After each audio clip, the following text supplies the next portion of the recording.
The film starts with military pilots gearing up for combat. Lewis, Phil, Cap, and Mac are close friends, ready to take on a mission. They've pinpointed their target when suddenly enemy fire rains down on them. As if that wasn't challenging enough, their bomb bay malfunctions while an enemy Japanese aircraft gets closer. Amid the chaos, Louis Samperini struggles to seal the hatch. His friends are desperately trying to fend off the attackers. In the midst of the gunfire, one of their crew is injured. Louis rushes to give him first aid, assuring him everything will be all right. The assault is relentless, but eventually, they manage to shoot down the hostile plane. Now, they need to get back to their base, which is a grueling 5-hour journey. In the heat of the moment, Louis's mind drifts to his childhood. He recalls being a restless kid in church, getting a disapproving look from his dad for being distracted. Later, Louis often found himself on the wrong side of the law, escaping police chases. One day, he's cornered by a group of bullies who mock his Italian heritage. But Louis stands his ground, fighting back fiercely. The police intervene, taking him home. Being used to Louis's regular skirmishes, his mother, Louise, chastises him in Italian since she isn't fluent in English. That night, facing his father's wrath, he's disciplined again. Their patience wears thin, his parents are unsure how to handle him. At bedtime, his mother sends up a prayer for him. On another day, Louis, sneaking alcohol from a white-painted milk bottle, sneaks peeks at girls watching an athletic competition. But he's caught and has to make a quick escape, outrunning everyone in the process. His elder brother, Pete, takes note of Louis's speed and pushes him to train and join the school's track team. Initially hesitant, Pete's encouragement fires him up. "You train and push harder than others," Pete reminds him. Come race day, Louis starts slow but eventually outruns everyone. His dedication continues, and after some time, he once again races, winning in front of a packed stadium. Next, he has his sights on the Olympics in Germany. Though he's unsure of victory, he's eager to compete. Departing for the event, he shares an emotional farewell with Pete, who's been his pillar of strength. Snapping back to reality, Louis and his team find themselves in a malfunctioning plane. But thanks to Phil's skill, they crash land in a forest. The relief is palpable, and they laugh in disbelief at their survival. Yet, the joy is short-lived, as they discover one of their crew didn't make it, succumbing to a gunshot injury at their military base. During a training session, Louis showcases his speed, hinting at a potential new record. Soon after, the soldiers are dispatched on a mission to locate a crashed plane in the water. Their search doesn't yield results when suddenly, their own aircraft begins experiencing engine troubles. Forced to land, they plunge into the Pacific. Louis's mind drifts to the Olympics in Germany, where he had advanced to the final race. As the race begins, all participants push their limits. Back home, Louis's family and neighbors are eagerly tuning into the radio, listening to the live broadcast. While initially lagging, Louis pushes ahead during the last lap, breaking all past records. Back in the present, the soldiers find themselves amidst a broken plane in the ocean. Louis, disoriented underwater, eventually emerges. Phil and Mac too manage to resurface. They scramble onto a lifeboat, mourning the loss of 2 comrades. Mac pessimistically feels they won't last, but a discovery of some chocolate and water gives them a glimmer of hope. Yet, at night, the water below stirs with the presence of sharks. The next day, spotting a plane, they use a signaling device to catch attention, but to no avail. A new problem arises when Louis finds out that Mac consumed most of the chocolate. On the 3rd day, Mac's emotional state deteriorates. Isolation takes its toll until a seagull lands on their boat. They catch it for sustenance but fall ill after consuming it. Trying to boost morale, they engage in conversations. Louis is filled with longing for his family. Suddenly, they are hit by a violent storm, forcing them to cling on to their fragile vessel and pray. Post-storm, rain blesses them with drinkable water, a sign of hope. Their spirits lift when they manage to catch a sizable fish. On the 27th day, a plane reappears. Elated, Louis fires a flare, and the plane seems to notice them.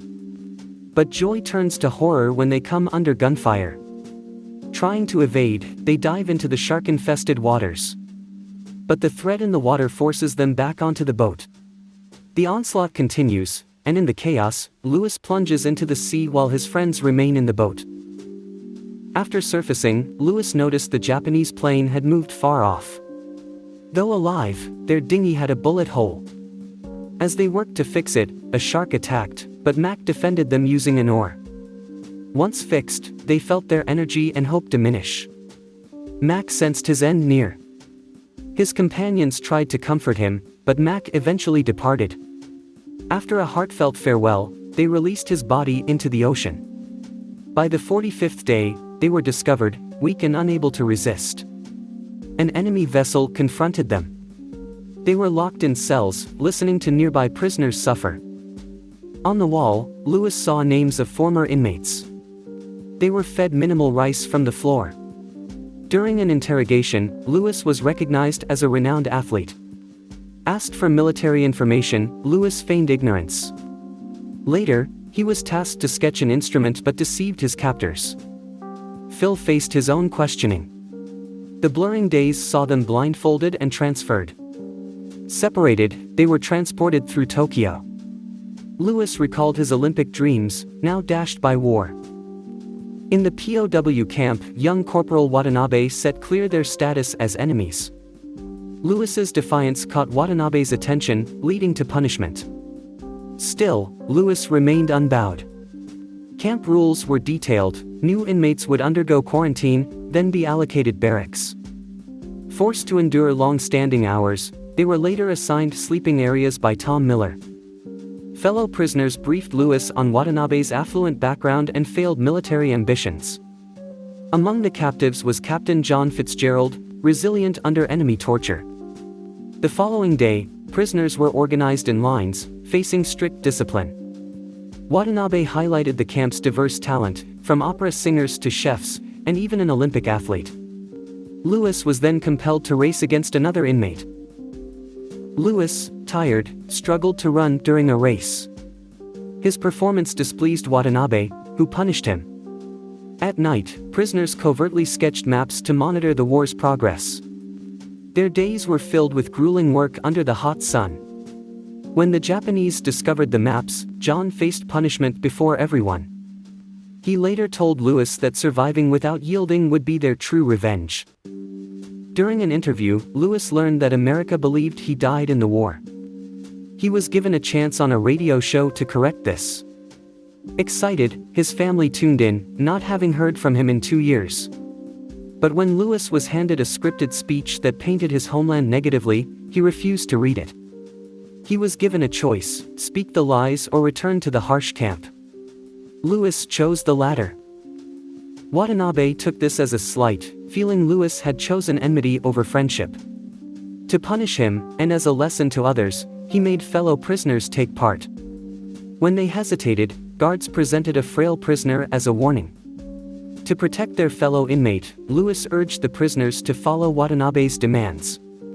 At day's end, he was barely standing. Soon, it snowed and prisoners were directed to perform a play. Watanabe shared news of his promotion and impending departure.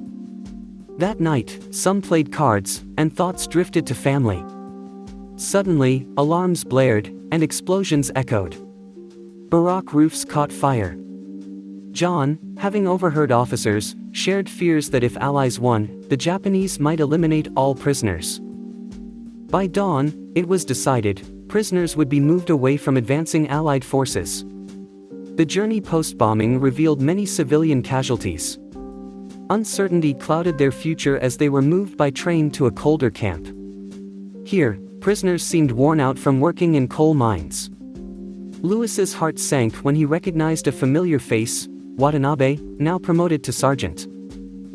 Watanabe repeated the same words as before, and Lewis faced another beating. With no outside knowledge of their presence, some prisoners had lost hope. Days went by with grueling labor, and at times, prisoners collapsed from exhaustion. One day, the news of President Roosevelt's death was shared, bringing tears to a prisoner. During work, a guard shoved Louis, injuring his leg, causing him to limp. Though his health deteriorated, Louis faced a daunting task by Watanabe, to hold a heavy wooden beam. Despite his frailty, Louis succeeded. Holding the beam for a prolonged time, every eye watched, both prisoners and guards. In an astounding show of strength, Louis lifted the beam above his head. Watanabe, infuriated by Louis's defiance, attacked and punished him again. Soon after, they heard the war had ended. Marking the new era of the United Nations, the prisoners were guided to the Okora River for a bath. Believing this might be their end, they approached with heavy hearts. But hope soared when an aircraft appeared above. The Allies had come. Realizing America had triumphed, their spirits lifted. They were given food and readied for home. Louis sought Watanabe for a final confrontation, but he had vanished. Upon reaching his homeland, Louis was overjoyed, embraced by family and friends who celebrated his return.